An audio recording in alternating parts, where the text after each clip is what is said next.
Welcome back, brothers and sisters. I am Braden. This is Langley Outdoors, the place where we not only talk about what's going on in the gun world, our beautiful country, and how we're going to fix both of those bad boys together. Guys, we are on the cusp of a budget vote tonight, and I will bring you the live updates as it comes in, because if we get the things that we're demanding, like the Hearing Protection Act, suppressors removed from the HPA or from the NFA, the Short Act, in this budget bill, it goes past this committee, we're on the right path, and we're going to get that vote update tonight. But I wanted to do a video right now on some commentary that I ran across from Isaac from T-Rex Arms.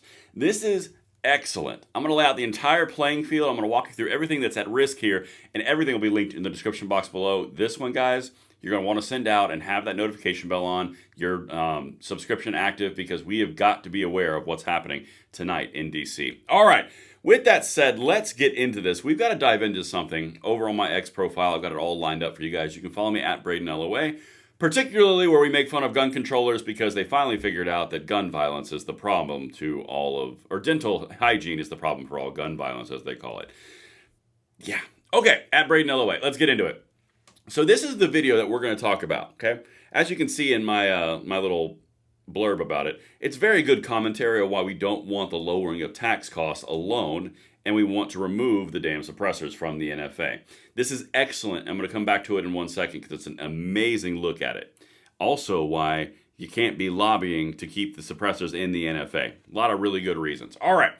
We're going to jump over to a few tweets here to show you what's going on in Politico of actually tonight in DC, okay? This is GOA ally Representative Andrew Clyde's official statement. This is what he said. We've covered this one. Quote, "I'm a no on advancing the budget reconciliation bill out of the budget committee in its current form. There are numerous issues that we must address, such as the Second Amendment. I'm actively involved in negotiations to improve this package, and I'm hopeful that we will do so quickly in order to successfully deliver on President Trump's agenda to the American people." And here's something that he said after that, after the entire budgetary bill failed. "I'm staying in Washington this weekend to continue negotiating in good faith. We're making progress, but there's still important work to be done to ensure we successfully enact President Trump's one big beautiful bill in a fiscally responsible way."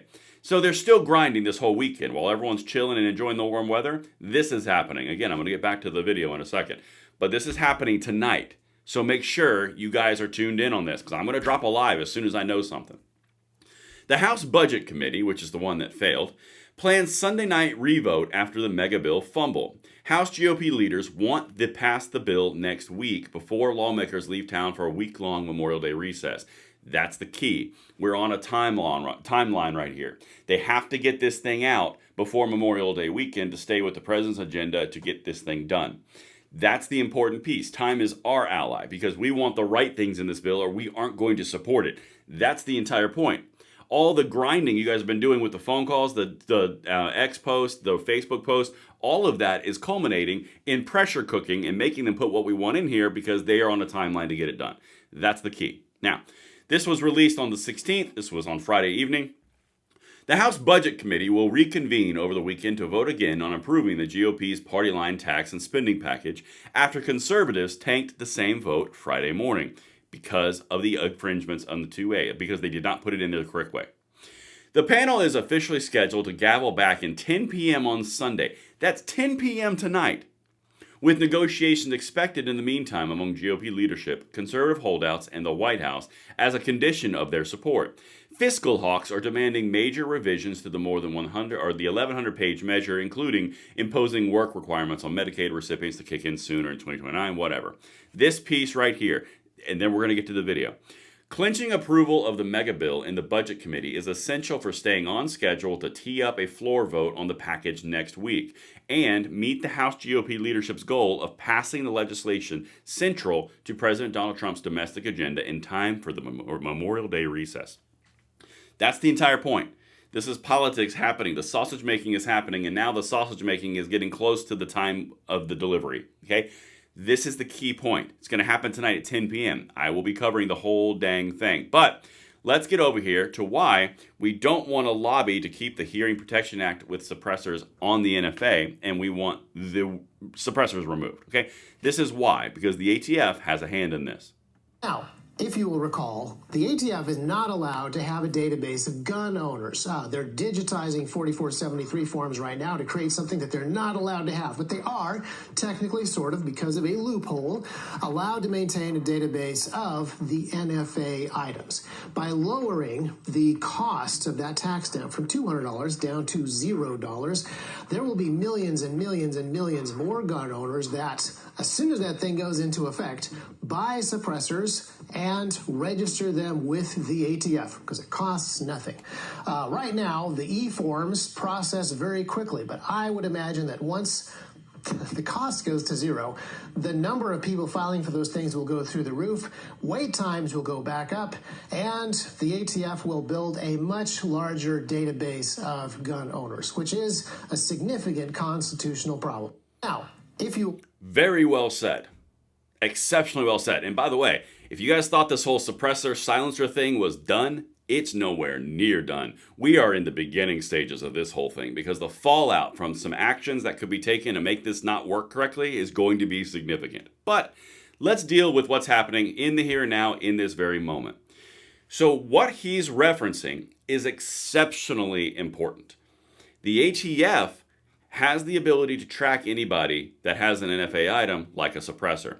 Hey, we want the suppressors out of the NFA for one of those. That's one of the reasons, okay? So if you have all these people who have a cost reduction of suppressors from $400, let's just say the number, $400 is a hypothetical, and then it goes down to $200, you have a 50% reduction, therefore you're going to have more people buying them. Well, more people buying them gets it in the ATF records because it would still be in the NFA, which is why we don't want it in the NFA. And then now you've got a much larger database of gun owners who have suppressors. That's number one issue. Number two issue, I take very serious the idea of taxing a right to where you can't have your rights unless you pay for them.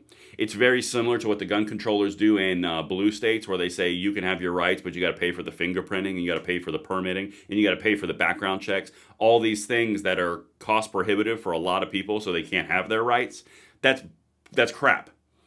And now you're getting back to the full circle of why this is a problem if people in our industry across the board would be involved in keeping these things behind the NFA. Now, there's a lot of hair splitting going on that, and like I said, we're going to get into it. But right now, tonight at 10 p.m., we are talking about potentially adding back in the Hearing Protection Act as written, removing suppressors from the NFA, and the Short Act to remove the short-barreled rifles and short-barreled shotguns from the NFA. I'll keep you updated, but you have to understand, even if you reduce the tax to zero, you're still under the boot of a government that says you can or cannot have something that's your right. Guys, that's it in a nutshell. If it's not clear the importance of this and why you guys need to be posting, be aware of this, and be fully involved, that's why. Because the ATF is involved, the registrations are involved, and increased taxes on your rights are involved.